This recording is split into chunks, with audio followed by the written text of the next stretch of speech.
Aloo fries క్రిస్పీగా రావడానికి చాలామంది ట్రై చేస్తూ ఉంటారు. బట్ ముద్దగా అయిపోతది. చాలా సార్లు నేను చూసాను.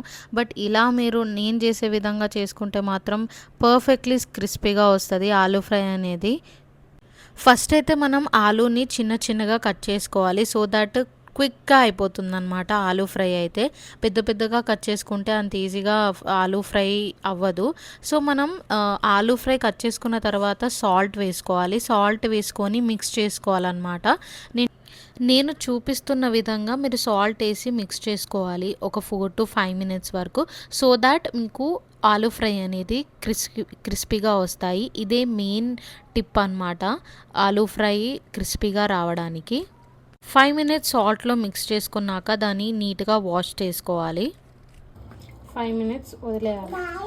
సో ఆయిల్ ఏసాక లవంగాలు, పసుపు వేసుకున్న తర్వాత ఆలు వేసుకోవాలి దాంట్లో. సో ఆలు వేసుకున్న తర్వాత దీంట్లో ఇంకా ఏం వేయకండి. అలానే మీరు మిక్స్ చేస్తూ ఉండండి దాన్ని అంతే. ఎక్కువ సార్లు కలపడం కూడా అవసరం లేదు.